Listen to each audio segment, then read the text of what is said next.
Greetings, welcome back to my channel. Today I'm going to show you how to make Parma Rosa chicken.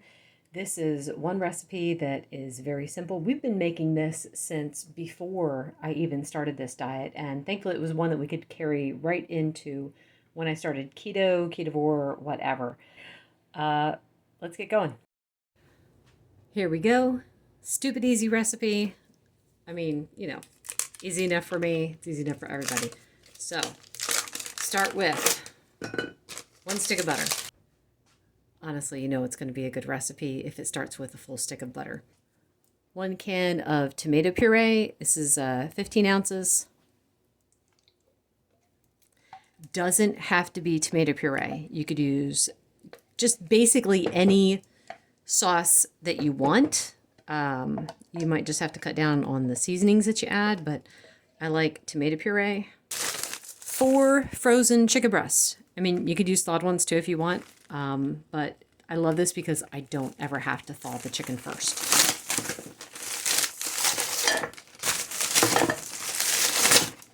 You could also just do this with 2 or 3 chicken breasts. Doesn't have to be 4.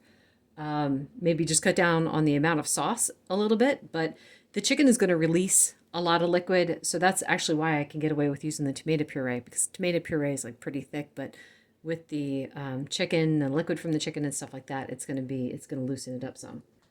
I apologize for not having any of the amounts for the spices. The issue is this was a recipe. I followed the recipe in the beginning, and then over time it just got to be where there was no recipe anymore. It was just we were making it how we knew it tasted good. So anyway, spices. Start with salt. Pepper. I always think I should be using my left hand because I know my right hand is right in the shot, but the issue is if I film from the other side, you get the glare from the window, so I can't really win. So I'll try to use my left hand. Not as much oregano. I just want some.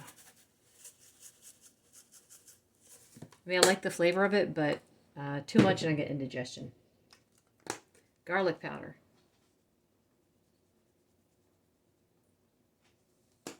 Onion powder.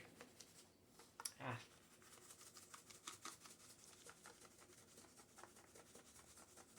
little bit of paprika.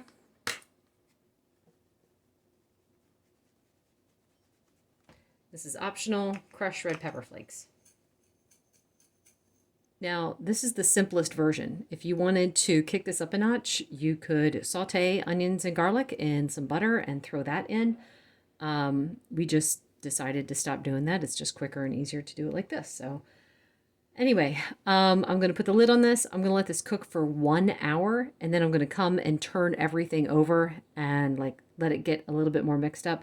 And then after that, I'll let it cook for another 2 hours, maybe 2.5. So total cook time should be between 3 and 4 hours. It just depends upon how soft is the chicken. Is it falling apart? That's what I'm going to be looking for. So I'm not going to show me turning the chicken over. That's really not something you guys need to see.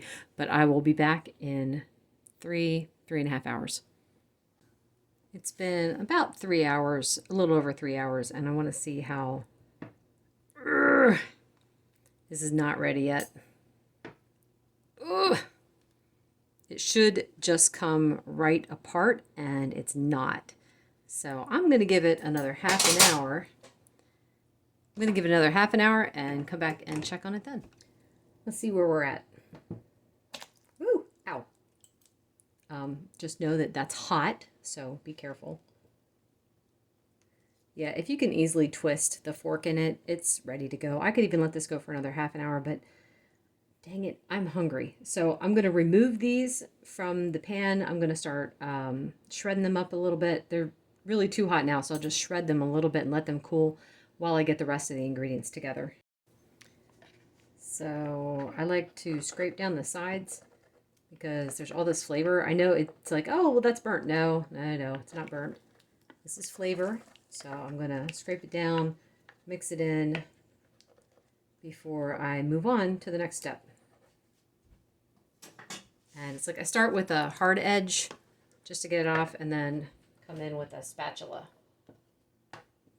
So this is still on. It's on high. While I'm picking over the chicken and pulling off all the gross bits, I'm going to let this heat up. This is pouring about a quarter cup to a half a cup of heavy cream.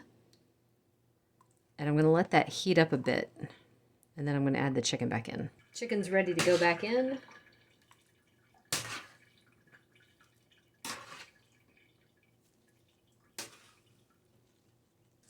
I'm going to throw in some fresh basil. My poor basil plant. It's amazing that it's still alive. I mean, it's like, I just have it in water because that's how it came. It's not like, you know, in dirt or anything. But the fact that it's still alive is not, I can't attribute that to me.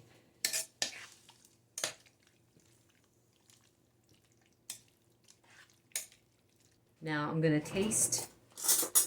I'm going to taste the sauce for seasoning, see if it needs any adjustments.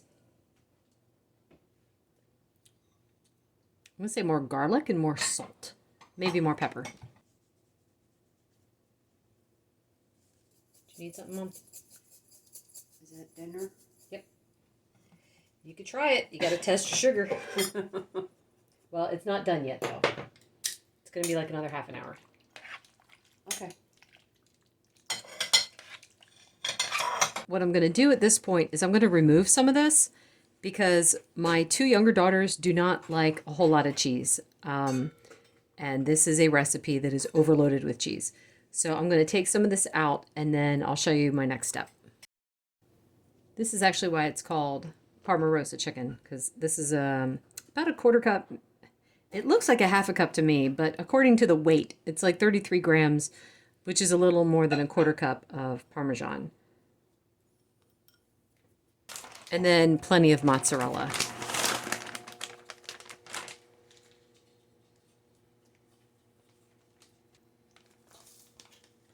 I'm going to stir it in just a little bit because I want the top, I want some to be on the top too. And I'm going to let this cook. I'm going to let this cook maybe for about another 20 minutes. I'll come back and check and see how melty it is. All right, quick question. Does anyone else's crock pot have a side that is absolutely burning the stuff? I mean, it smells amazing. It's going to be fine, but I just think that's funny. This side, not so much. And then, yeah, interesting. Anyway, this is ready to go. I'm so happy. It's a lot later than I'm eating than I wanted to, but, you know, it'll be fine. I'll be fine. I should be able to make it till I get the food in the bowl. Time for a taste test. Now, I know how this tastes. I've been making this recipe for at least 5 years. And I'll tell you right now, I'll probably end up adding some hot sauce or something to this just because that's how I like it. That's optional, of course. You don't have to add hot sauce. That's just what I like to do. But I'm going to try it first without. Oh yeah, I can't add hot sauce to the whole recipe because certain people in the house are just a bunch of big babies and they can't handle it. So.